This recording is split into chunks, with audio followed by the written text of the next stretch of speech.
Nta gushidikanya umwana mutoya wese agira amategeko yishyiriraho amushimisha, ababyeyi babishaka batabishaka. Turi kuri PBO TV, nitwa Paul Billy, ikaze.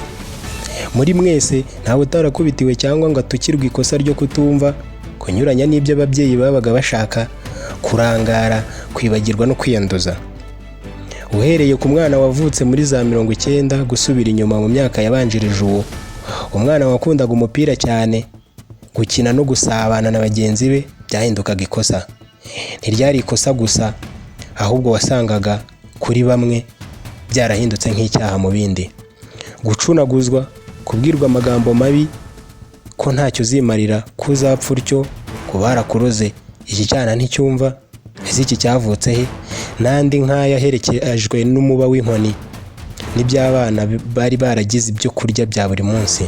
Hahandi umwana atakubitwaga kumva biratangaje, we ubwe agatangira gushakisha amakosa akora kugira ngo bamukubite nk'ibisanzwe. Muri ibyo bihe umwana ntiyari yemerewe kuvuga ko yaguye hasi, yakomeretse, yakubiswe na bagenzi be cyangwa se yavunitse akina. Yabaga azi neza igisubizo abamurera bagomba kumuha, yabaga byiteguye neza ko akirihingutsa icyo umubyeyi yari afite mu ntoki cyose akimwasa, amucira mu maso, akurura amatwi, amubwira ko ntaho yari yamutumye. Byageze aho kubera kurembywa n'inkoni, abana biga imitwe yo gushaka imidakubitwa, bakayitahana mu kwaha ngo batsirike ababyeyi. Ikibabaje ni uko abakoresheje uwo mudakubitwa bose babizi neza ko utakoraga, warawukubitanwaga bikarangira ari urakariye. Kugira ibibazo k'umwana byabaga bimureba si umubyeyi we, nibwo buryo twarezwemo. Muri iki gihe iyo ngeso igenda icika nubwo hari aho bikiri, cyane cyane mu gice cy'icyaro.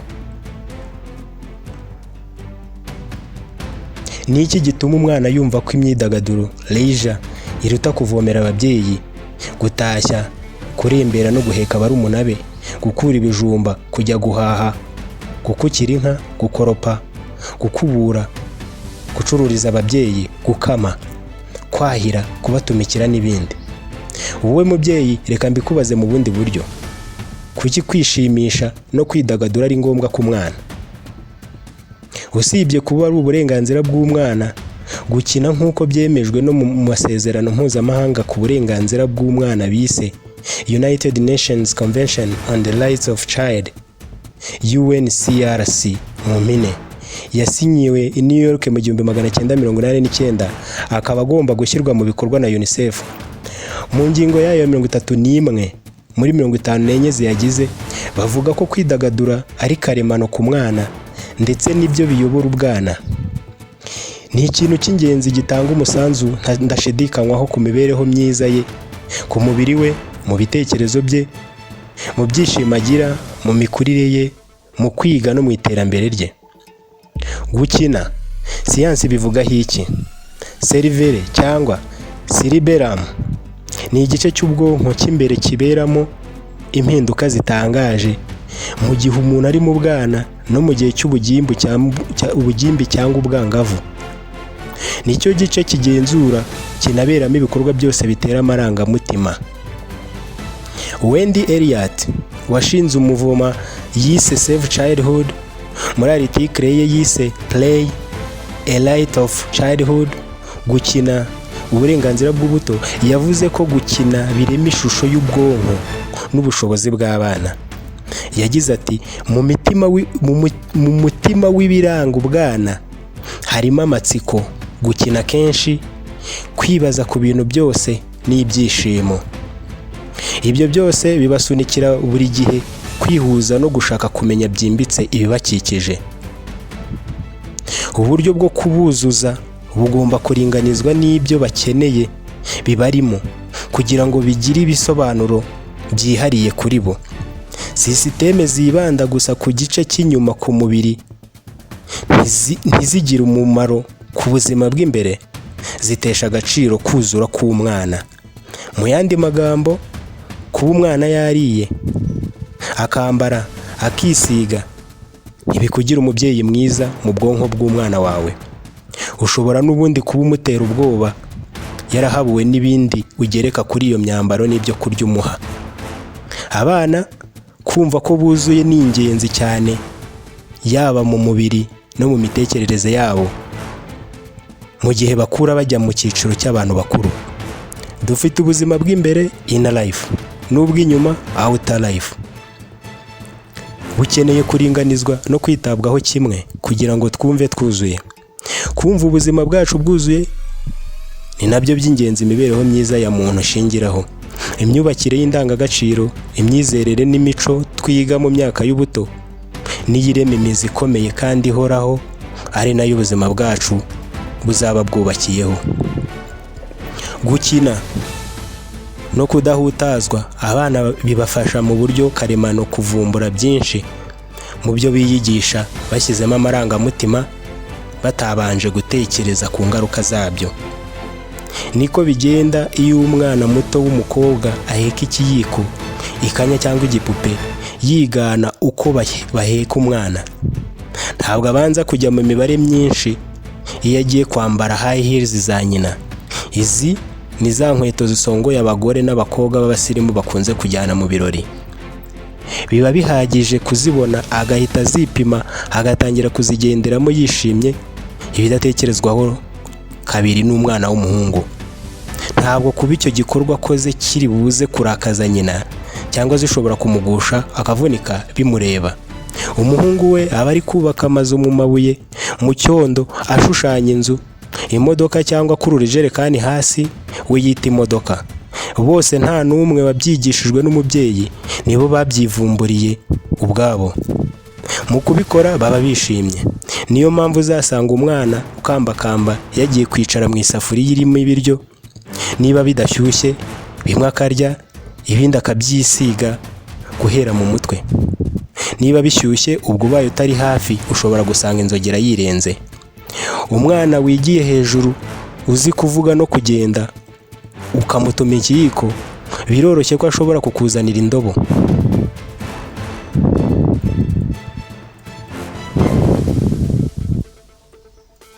Uyu mwana nta kibazo mufitanye, ibyo arimo nubwo bitakunogeye ariko we biramunyuze, ari gukuzwa nabyo.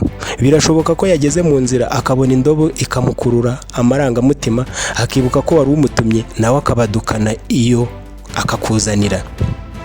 Mu by'ukuri ntabwo yagusuzuguye, yakoze uko ashoboye. Igihe cyose umukankamiye ukavugira hejuru umutuka cyangwa ukamukubita ngo azanye ibyo utamubwiye, uzaba umurenganyije. Ako kanya umuremyemo ikibi, ubwoba azabuhorana, akeke kumwanga. Azabona ko bihagije gusa kurakara ugahita utuka ukanakubita. Uyu nawe azabiha bagenzi be bangana cyangwa baruta. Nakura azabiha abana be ari bo buzukuru bawe, nabo babiha abana babo ari bwo buvivi bwawe, gutyo gutyo. Bigenda bite ngo umubyeyi abezi ko ibi byose bibaho ariko akagirira umwana umujinya w'umuranduranzuzi ngo yakosheje? Byose biri mu gisubizo kigufi cyane. Nibwo buryo twarezwemo. Buri muntu atanga ikiri mu bushobozi bwe, ntawe utanga icyo adafite. Ibaze nawe niba abana bamwe na bamwe bararezwe abandi barerwa batyo, ya masezerano twavuze yarasinywe mu bihugu byabo, mbere yayo barengerwaga n'iki? Mu bitabo byinshi by'ibihugu byinshi muri icyo gihe hari handitsemo ko umwana ari umutungo, igishoro cyangwa se igishoro cy'umufite. Yego, wabyumvise kandi neza. Ni nka kirya gishoro umucuruzi ajya kuranguza ibicuruzwa akeneye kugira ngo iduka rye ribe ryuzuye, rishobora gukurura abantu. Ugifite aba yumva afite imari. Nuko umwana yafatwaga. Abana bafatwaga nk'abacakara. Ababyeyi n'abandi bantu bakuru babaga babafite mu nshingano nk'ababarera, bari bafite uburenganzira busesuye bwo kubakodesha bakajya gukorera abakire, bakabakura mu ishuri buri uko babishatse, ndetse bakabaha n'ibihano bikomeye bibabaza umubiri. Bimaze kugaragara ko abana bahura n'imbogamizi nk'izo, nibwo tariki 20 Ugushyingo 1989 aya masezerano yashyizweho umukono Kugeza ubu mu buryo buzwi ibihugu 196 nibyo byayashyizeho umukono, muri byo u Rwanda rurimo. Mu 1991 nyuma y'imyaka 2 gusa abayeho rwahise ruyemeza, byanatumye impfu z'abana bari munsi y'imyaka 5 zigabanuka ku kigero cya 75%.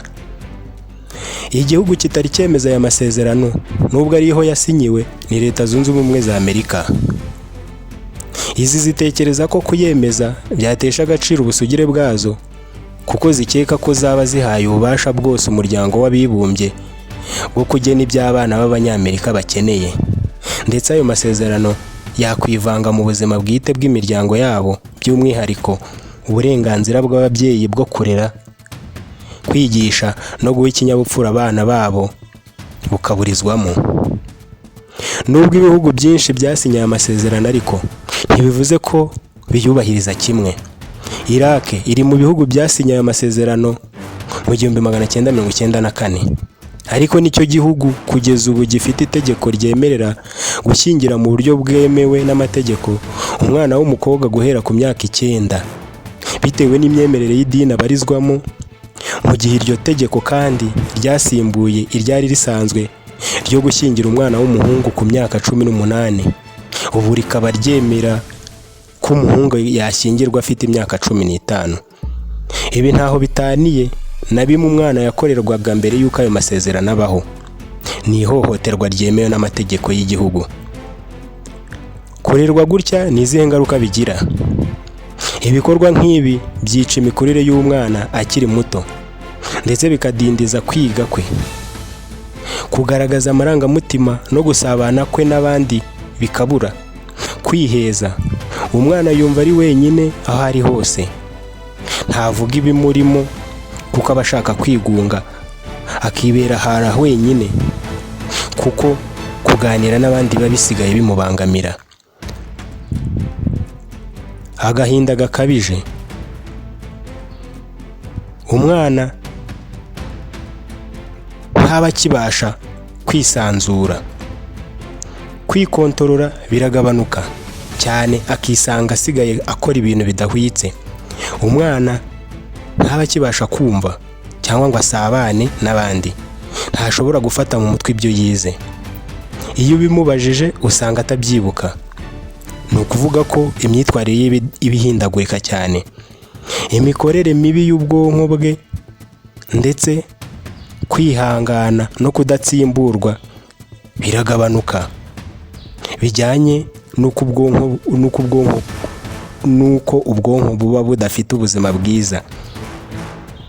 Mu bantu bazwi baranzwe n'imico nk'iyi harimo umunyagana ufite ubwenegihugu bw'Ubutaliyani, Mario Balotelli. Ni umukinnyi w'umupira w'amaguru watawe n'ababyeyi babimukira ku myaka 2. Uyu yagiye akunda kugirana ibibazo n'abatoza, hari ikipe y'ikina nabo agahabwa amakarita y'umutuku menshi, agashyamirana n'abakinnyi bagenzi be n'abasifuzi. Nawe ibaze umukinnyi w'umupira w'amaguru uzwi cyane kujya ku kigo cy'amashuri yisumbuye agaparika imodoka akajya mu bwogero bwaho akoga ntawe abisabye, yarangiza akigendera. Uyu mugabo aratangaje. Mu 2012 yigeze kugaragara mu kiganiro n'abanyamakuru aho ikipe atakinagamo yari igiye kwerekana umutoza mushya, nawe aza kwicara iruhande rwe, abanyamakuru barumirwa. Si uyu gusa. Ku itariki 13 Nzeri 2014 aganira n'ikinyamakuru The Irish Independent, Joseph Anthony Barton yavuze ko ababyeyi be batandukanye afite imyaka 14, buri wese ajya ukwe, uwahitamo kubana na se. Uyu mugabo udakundwa n'abafana kubera amakosa n'ibyaha yagiye akora agikina umupira w'amaguru, yabaye n'umutoza wa Bristol Rovers yo mu cyiciro cya 3 mu Bwongereza kuva muri 2021 kugeza 2023. Ubu afite imyaka 40 y'amavuko. We ubwe yivugiye ko waba mu nzu nziza, ariko kugira ababyeyi bataguha uburere mboneragihugu n'iby'ingenzi byagufasha guhangana n'ubuzima utoroherwa. Mu bihumbi 2017 yiyemereye ko yabetinze bituma ahagarika gukina umwaka wose ahita ava mu mupira. Mu bihumbi 2008 yafunzwe amezi 6 azira urugomo yakoreye mu mujyi wa Liverpool. Muri uwo mwaka nabwo yari yarahanishijwe amezi 4 y'igifungo gisubitse kubera gukubita mugenzi we bakinanaga Ousmane Dabo. Yahanwe inshuro 3 n'ishyirahamwe rya ruhago mu Bwongereza kubera kwataka bikabije abakinnyi 3. Dabo yakubise ikofe, Morten Pedersen yakubise ikofe ryo mu nda, anataka abandi bakinnyi 3 ba Manchester City ku mukino wa nyuma wa shampiyona muri sezo ya 2011-2012. Iyi myitwarire yose yagaragaje iterwa n'ibyo yabonye akiri umwana. Aba bose bahuriye ku kuba nta burenganzira bw'umwana babonye bakiri bato.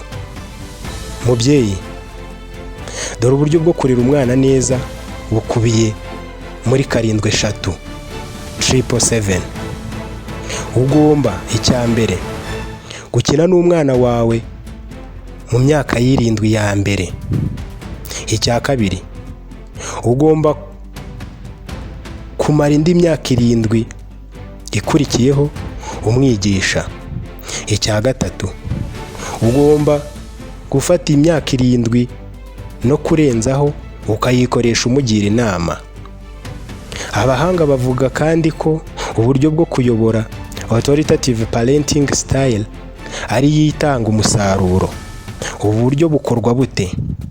Ababyeyi bazi kuyobora bahuza kwizera, high expectations, no gufasha abana mu marangamutima yabo, emotional support. Ni uburyo ababyeyi bashyiraho amabwiriza n'imirongo isobanutse yo kugenderaho mu rugo, ariko nanone bagatera abana imbaraga, bakabigisha kubaho nk'abantu nyabantu. Niba ubikora, igisha n'abandi. Niba utabikora, byige. Nutabyiga uzabibazwa, kandi igihe nikibeshya. Mwakoze kudukurikira, ndabashimiye.